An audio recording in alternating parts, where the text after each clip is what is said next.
Welcome, Gemini. This is Regina from Pacific Tarot, getting ready to do your full moon in Sagittarius reading.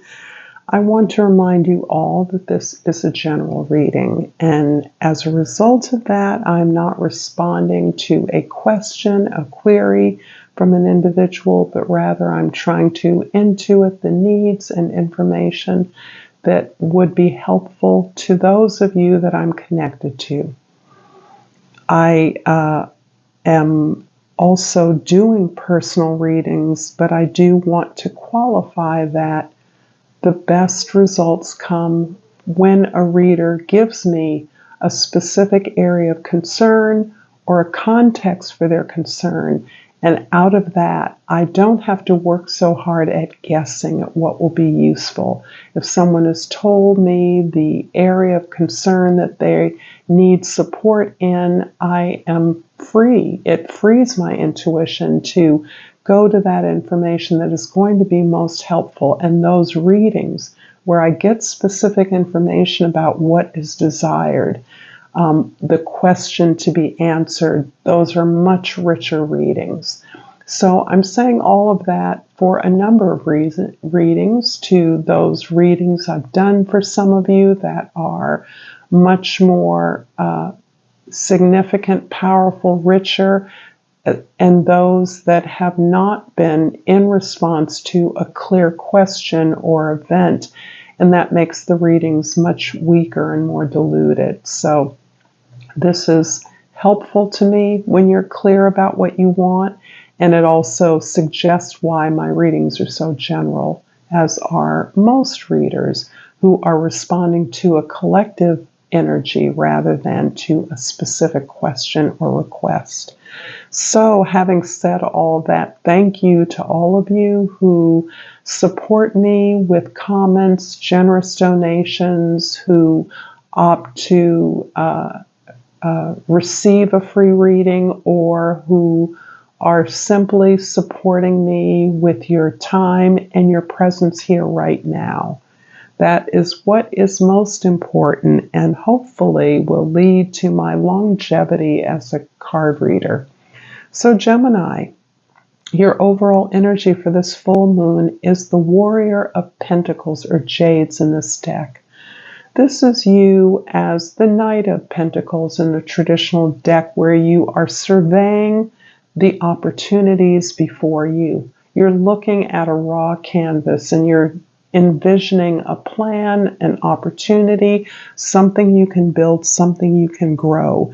You may be in pursuit of supply, resources, contacts, co-workers, collaborators in this effort, but it is still at the planning stage. And along this stage, you are making a lot of discoveries as you gather this information that you are utilizing to help lead, instruct you, show you how to build something that will be permanent, long-lasting, or of great value to other people. In the 10th house, the house of your social identity, the way others see you, the 5 of Jades. This is so consistent for almost everyone. Gemini, here I see you straining to change the way you value your resources, the way you earn money, how much money you earn, your occupation. You're straining to move outside of a box that you've been in. This can be the box of expectations from childhood, social conditioning, where you were defined or labeled as being best for X, and thus all your opportunities were geared in that direction. Underneath that feels as though you heard that you weren't able to do Y or Z or other things that you felt perhaps drawn to. And this is showing that you are moving away from any community or environment in which you do not get assistance for the ideas that you are promoting. You understand that this community may not be capable of understanding what you want to do, much less support it. So you are willing to go get that support from wherever it exists in your effort to move beyond what has been expected of you. In the first house, the Lord of Cups is the King of Cups, and this is about your personal maturity, your emotional maturity. You are someone who others come to for advisement. You have learned to share your story of challenges, of obstacles, to be vulnerable in a way that supports others, so that sharing your story allows others to see that something that has been considered a weakness is something that you have turned into a strength. By being the advisor, the person that others come to for counsel, you are constantly gathering information. You're constantly understanding, among other things, what your collaborators, your employees, your friends, your family members need, what they think, what would serve them best. And this is what makes you the kind of leader that you are or can be, aspire to be. Someone who bolsters the strengths and abilities, the capacities of those around them, so that everyone is working from a place of empowerment, freely able to take guidance and directions to be inspired by others. In the fourth house of your home, your family, your soul, the Four of Staffs. This is the famous 1111 card, and this marriage card has popped up for many of you air signs. You are in a place where you have committed to this learning process that you understand is a part of learning, is a part of why we're here on earth. We learn best by challenges, sometimes by suffering or pain, but by being challenged to move up, to gain more skills, to be more valuable to ourselves and to others. Pursuing your strengths is what has gotten you to a place where you can have collectively created a foundation for the growth of others involved. So, using marriage as an example, two people join together of similar aspirations in order to build a life that pursues goals, the goals of individuals as well as the goals of you as a couple throughout life. And that is a series of learning opportunities. It never stops. This is what you're also doing, possibly in your community, building a platform for celebrating the growth of others. In the seventh house, significant others, the Seven of Cups is describing the many options that are available to you. There are many people that would like to have you on their team. There are many possibilities that you are seeing, perhaps that you hadn't seen before. However, this is coming across as distraction for you, as a sense of overwhelm because of your great compassion and ability to support others, to counsel others in a way that is productive for them, easing them. You are getting a lot of choices. Maybe literally you're having people pursue you as a possible partner. And although that can lead to some instant gratification, you're not letting the attention of others distract you from your path, from your goal. You know you're on path. You're not quite sure how it is going to evolve at this stage for some of you, but you're not allowing yourself to be distracted by your popularity, the desire of others to include you. If this reading is resonating for you, Gemini, please like this video. Share it with others who might find it useful or productive. Comment If you find that you can, if you would like to, and subscribe to my channel, Pacific Tarot, the adversity card, I accept the challenges are the best way to learn. And that really supports the idea that you are joining with others in a way that is not prescripted in order to overcome things together. That's the way you build. And from the Hummingbird Oracle, I pulled Heart Song. Your heart is opening and singing of sweet, unconditional love.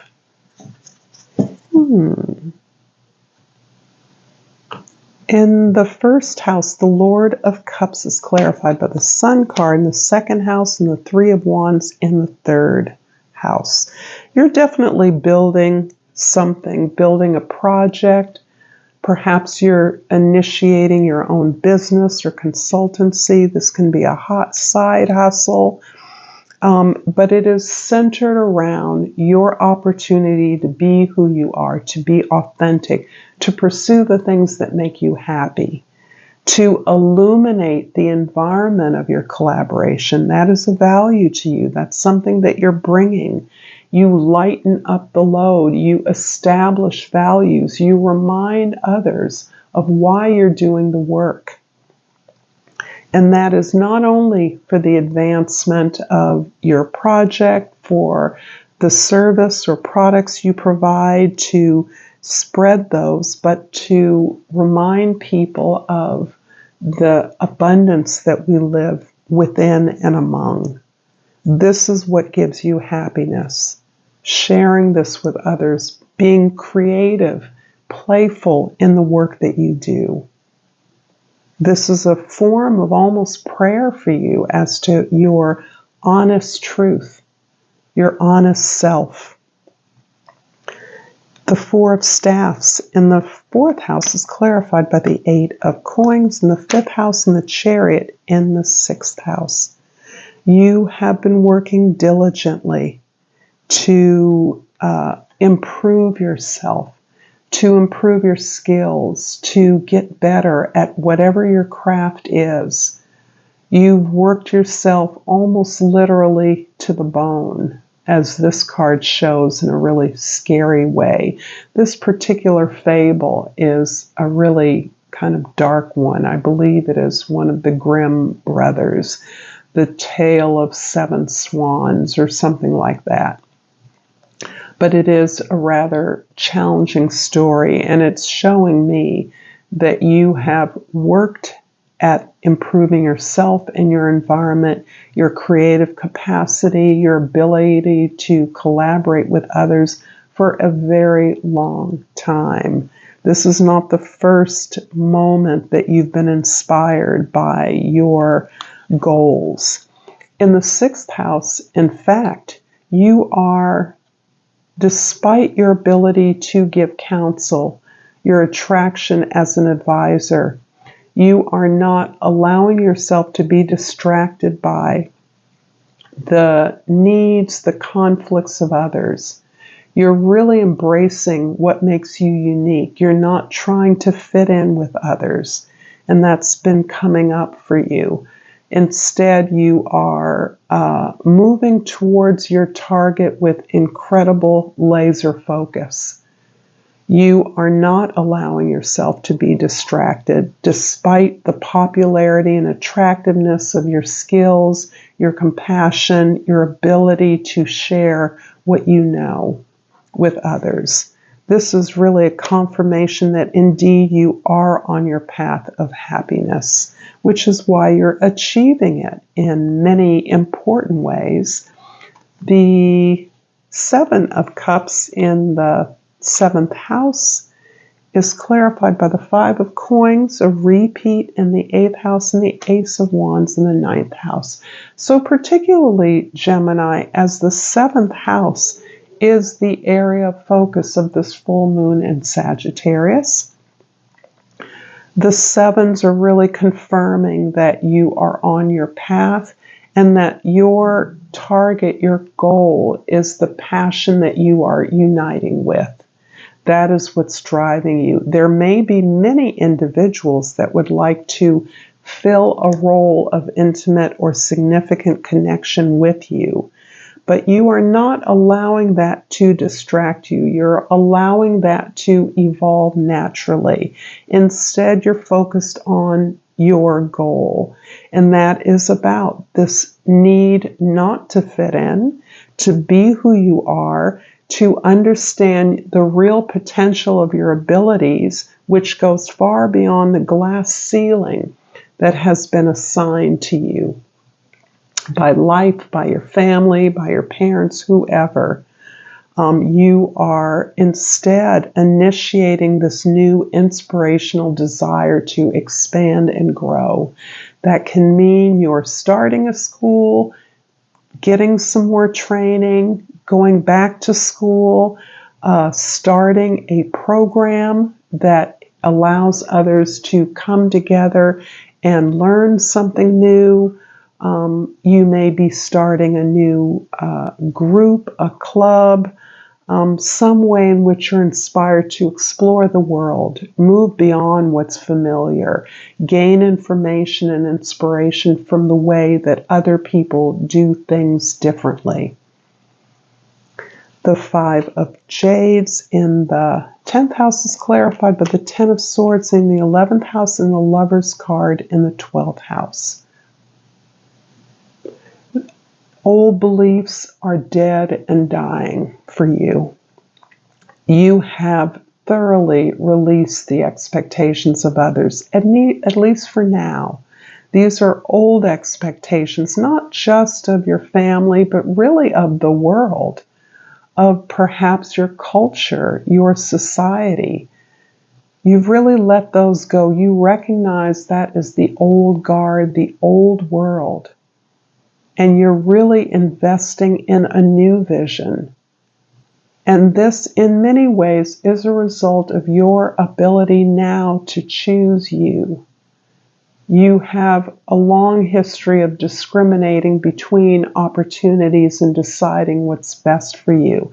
And perhaps historically, you might have moved for short-term gratification as opposed to long-term benefit for you.